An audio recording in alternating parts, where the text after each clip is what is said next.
Hi friends, అందరూ ఎలా ఉన్నారండి? మార్నింగ్ నుంచి ఆఫ్టర్నూన్ రొటీన్ అయితే చూపిస్తున్నాను. మార్నింగ్ 6:10 అలా అవుతుందండి లెగిసి. ఎందుకంటే 7 o'clock మాట స్కూల్ అండి. అందుకోసం ఈవిడ గారికి బ్రష్ కూడా బెడ్ మీదకి ఇవ్వాలండి అంతమాట. లెగ్గొట్టిన గంటకు లేస్తుందండి. బ్రష్ చేసి తాను చేసినప్పటికే 6:30 6:40 అయిపోతుంది. ఇంక ఈ లోపైతే నేను పకోడీ వేయమన్నమాట. దానికోసం అయితే పకోడీ అయితే వేస్తున్నానండి. ఎందుకంటే లంచ్ టైంకి అయితే ఇంటికి వచ్చేస్తుంది. పెద్ద ప్రాబ్లం అయితే ఉండదు. మార్నింగ్ ఏమైనా కొంచెం టిఫిన్ చేసి పెట్టేస్తే సరిపోతుందండి. ఇంకా బ్యాగ్లో టిఫిన్ బాక్స్ ఇంకా వాటర్ బాటిల్ అయితే పెట్టేసి పంపేశాను. వాళ్ళ డాడీ తీసుకెళ్ళారు. ఇంకా మేమైతే వెళ్ళాము మార్నింగ్ వాక్కి. 1.5 hour అయితే కంపల్సరీ మార్నింగ్ వాక్ అయితే చేస్తున్నామండి ఈ మధ్యన. ఇది ఒక కాలేజ్ గ్రౌండ్ అండి. చాలా బాగుంటుంది. రోజు పెడతా ఉంటాను. వాకింగ్ వెళ్ళి వీడియో కూడా కంపల్సరీ పోస్ట్ అయితే చేస్తాను. ఇప్పుడైతే మేము వాకింగ్కి వెళ్ళామండి. వర్షం వచ్చి ఇప్పుడే తగ్గిందన్నమాట. కొంచెం గ్రీనిష్గా ఇక్కడ చాలా అంటే చాలా ప్రశాంతంగా ఉంటుందండి. ఇది గవర్నమెంట్ కాలేజ్ గ్రౌండ్ అండి. ఇన్ని ఎకరాల్లో ఉంటుందో నాకే తెలియదు. నిజంగా ఒక రూట్ నుంచి వెళ్తే ఇంకో రూట్ అయితే మనకి అస్సలు తెలియదు అన్నమాట. అంత ఇదిగా ఉంటుంది.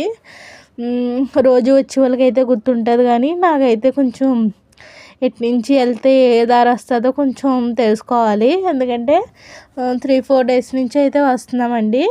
ఇంక ఇంటికి వచ్చేసాక అన్నం పప్పు వండేసాను. స్కూల్కి టైం అయిపోతుంది మా చిన్నమ్మాయికి అనేసి వీళ్ళకైతే వండేసి పకోడీ వేసానని చెప్పాను కదా. లంచెస్ అయితే మా చిన్నమ్మాయికి అయితే నేను తినిపించేసాను.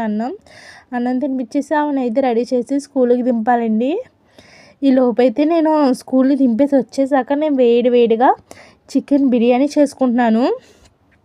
చికెన్ బిర్యానీ ఇంకా చికెన్ ఫ్రై అండి. ఎందుకంటే దసరా వస్తుంది కదండి. దసరాలో నేను అసలు ఫుడ్ తిన్నమాట. ఓన్లీ ఫ్రూట్స్ని సాబుదానా కిచడీ చేసుకుంటామన్నమాట. ఇంకా మసాలాలు, కారాలు, ఉప్పులు ఇలాంటివి ఏమీ ఉండవండి. అందుకోసం ఈ 2 రోజులు నాకు నచ్చిన ఫుడ్ వండుకుని తినాలనేసి ఇంకా చికెన్ బిర్యానీ ఇంకా చికెన్ ఫ్రై అయితే చేసుకుని తింటున్నానండి. ఎందుకంటే 2 days అన్నమాట. నాకు ఏం తినాలనిపించినా 2 daysలో తినేస్తాను. మళ్ళీ 10 days వరకు ఫుడ్ తిన్నమాట. ఫుడ్ అంటే ఇలా రైసు, టిఫిన్స్ ఇలాంటివి ఏమి ఉండవు. ఓన్లీ మిల్క్, ఫ్రూట్స్, కిచిడి చేసుకోవచ్చు. సాబుదానా అంటే సగ్గుబియ్యం కిచిడి చేసుకుని తింటారండి. సగ్గుబియ్యం, శనగుళ్ళు ఇంకేమీ వాడకూడదు. వేసుకుంటే పచ్చడిగా వేసుకోవచ్చు. ఇంకా వేడి బిర్యానీలో ఇంకా చికెన్ ఫ్రై వేసుకుని నిమ్మకాయ పిండుకుని తింటే సూపర్ టేస్ట్ అయితే ఉంటుంది. నా వీడియో నచ్చితే లైక్ చేయండి. ఎవరైనా మన ఛానల్ ఫస్ట్ టైం చూస్తే ప్లీజ్ సబ్స్క్రైబ్ చేసుకోండి.